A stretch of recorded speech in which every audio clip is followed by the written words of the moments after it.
네, 안녕하세요. 이번 시간에는 쉘코드 API 해시라는 주제를 가지고 강의를 진행하고자 합니다. 본 강의에서는 쉘코드가 포함하고 있는 오늘날 쉘코드가 포함하고 있는 API 해시란 무엇인지, 그리고 API 해시를 사용하게 된 배경이 무엇인지에 대해서 말씀을 드리고, 이렇게 쉘코드가 가지고 있는 API 해시를 어떤 방식으로 분석을 해야 하는지에 대해서 설명을 드리면서 수업이 마무리가 될 것 같습니다. 자, 그럼 본격적으로 API 해시랑 관련된 얘기를 나눠보도록 하겠습니다.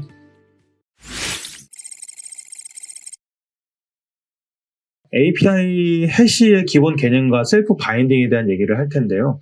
여러분이 API 해시를 이해하시기 전에 먼저 아셔야 되는 개념은 바인딩입니다.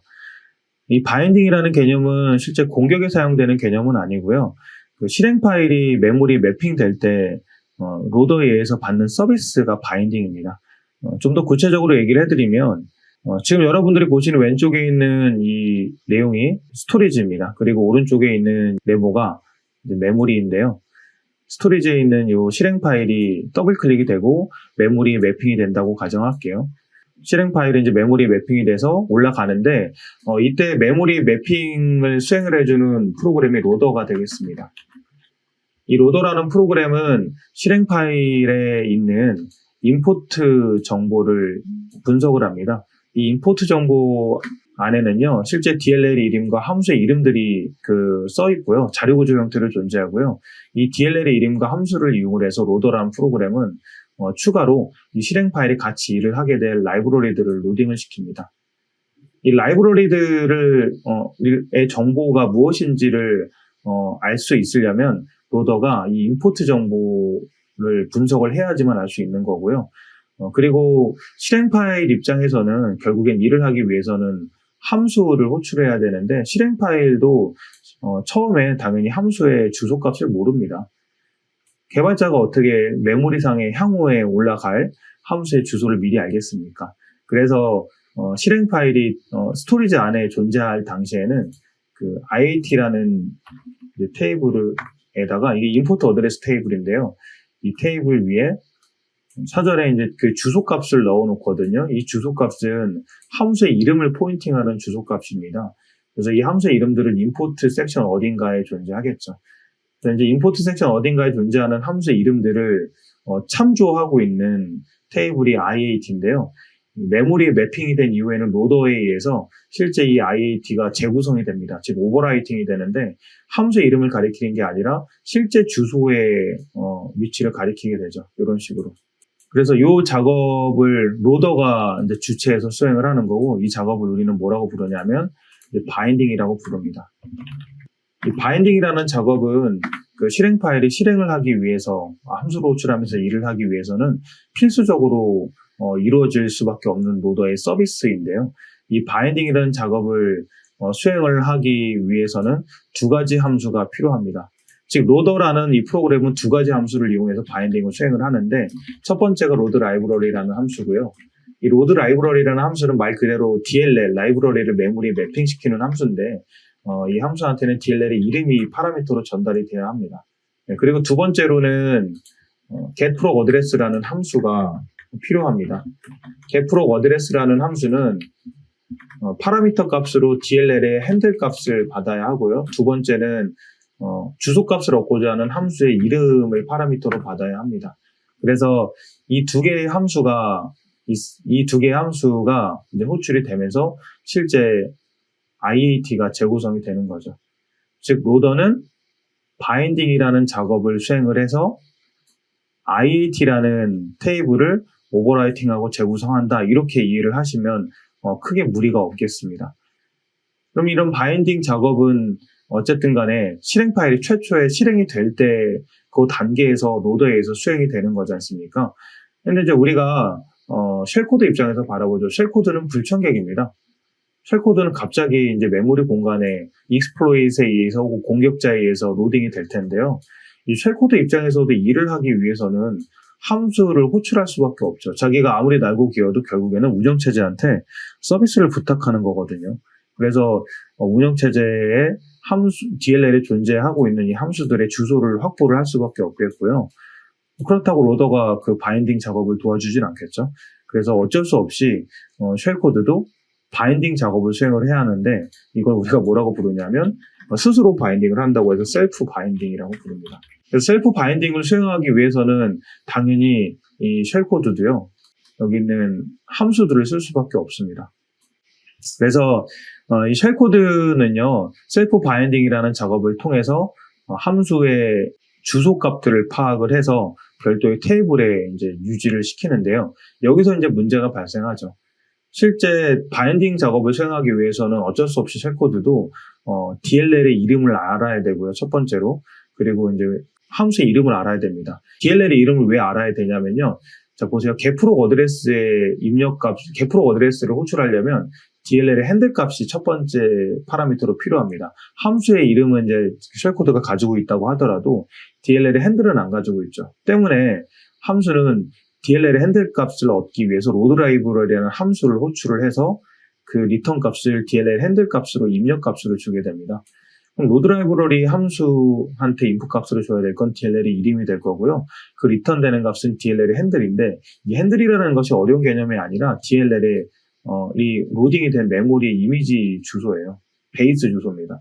이 주소 값이 이제 핸들 값으로 들어가게 되는 거고, 그리고 이제 함수의 이름을 같이 입력함으로써 리턴되는 값은 실제 함수의 가상 주소 값이 되겠습니다. 자, 그래서 쉘 코드는 DLL의 이름과 함수의 이름을 그대로 자기가 안고 있어야 하는 거고, 분석관 입장에서 바라보면 문자열 분석만 통해서도 이런 정보를 알 수 있기 때문에 분석이 굉장히 용이할 수밖에 없죠. 이해는 되시죠? 이 상황 자체가요. 그래서 두 가지 문제에 봉착하게 돼요. 악성 코드 제작자 입장에서는요. 첫 번째 문제가 뭐냐면 쉘 코드의 경량화 문제입니다. 이 쉘 코드가 뚱뚱하니까 경량화를 하겠다는 건데, 그 뚱뚱해지게 되는 결정적인 원인이 문자열들 때문이에요. 함수나 라이브러리의 문자열, 길이가 가장 큰 원인이 되는 거죠. 이 길이를 어떻게 줄일 수 있을 것인가. 쉘 코드를 경량화하는 건 굉장히 중요한 일이죠. 쉘 코드가 경량화된다는 건 메모리에 적재돼서 실행될 가능성이 높아진다는 얘기죠. 그리고 센서에 의해서 탐지될 가능성도 낮아지고요, 실제. 그리고 이제 두 번째 문제는 문자열 분석으로 인한 정보 노출입니다. 제일 그 악성 코드 제작자 입장에서는 싫은 상황인 겁니다. 분석가가 문자열 뽑아서 얘는 이런 기능을 가지고 있구나라고 분석하게 만들고 싶지는 않겠죠. 그래서 이 문제를 해결하기 위해서 내린 결론이 뭐냐 하면 API 해시를 사용하는 것입니다. API 해시라는 것이 그렇게 어려운 개념이 아닙니다. API 해시는 실제 이런 개념이죠. 예를 들어서 인터넷 커넥트라고 하는 함수가 있어요. 인터넷 커넥트라는 함수를 그대로 사용하는 것이 아니라 해시 함수의 인풋 값으로 전달을 해요, 이 문자열을. 그럼 해시 함수는 아웃풋 값으로 해시 값을 도출을 하겠죠. 그래서 그 해시 값이 길게 이제 만들어진단 말이죠. 이렇게 보면 이런 식으로 만들어질 텐데, 이 해시 값의 앞부분을 추출을 해서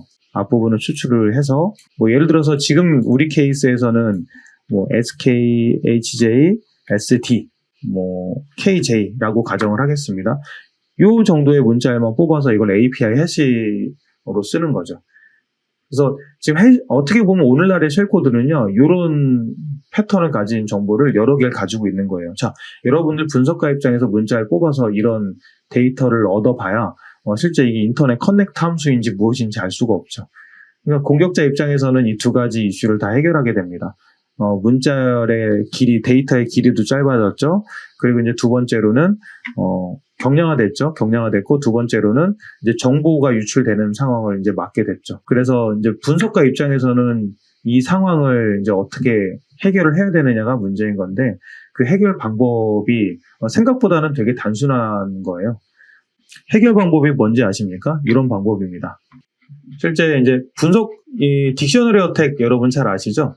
딕셔너리 어택은 사전에 유추할 수 있는 모든 데이터들을 준비해 놓고 그걸 매핑시켜보는 공격이지 않습니까? 우리 패스워드 크랙 할 때 딕셔너리 어택 많이 하지 않습니까? 이번에도 비슷한 개념이라고 보시면 되겠어요. 분석가가 사전에 이런 식으로 여러분들 지금 이 보시는 것처럼 함수의 API의 이름을 미리 계산을 해놓습니다. 이제 이런 식이죠. 함수의 이름이 있는데 이 함수의 이름을 계산을 해놔요. 그래서 미리 해시값으로 만들어 놓습니다. 보시는 것처럼.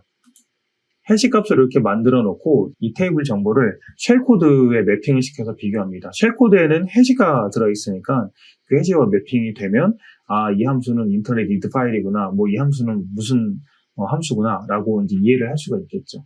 간단하죠, 굉장히. 개념 자체는. 그냥 일종의 미리 계산된 API 해시값을 매핑시키는 작업 정도로 이해하시면 되겠습니다. 그래서 저희가 이제 차후에 실습을 하게 될 텐데, 야라 룰을 만들어 놨어요. 이 야라는 악성 파일이나 악성 데이터를 패턴 매칭시켜서 악성 여부를 파악하거나 분석하는 데 쓰는 도구이죠. 그래서 야라 룰을 사전에 정의를 해놓고 이 야라 룰 안에는 물론 함수의 이름과 그리고 API 해시의 매핑 정보를 정의를 하고 있겠죠. 그래서 이 룰을 쉘코드를 대상으로 이제 매핑시켜서 정보를 이렇게 도출하는 겁니다.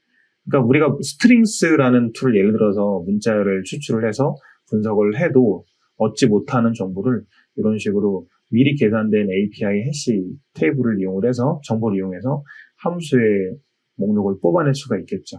지금 이 오른쪽에 있는 교재의 내용은 아이다를 이용을 해서 쉘코드를 로딩한 그림인데요. 쉘코드의 후반부에 이렇게 코드로 해석이 되지 않는 데이터들이 보이고 있고요. 이 데이터들이 API 해시가 되겠습니다.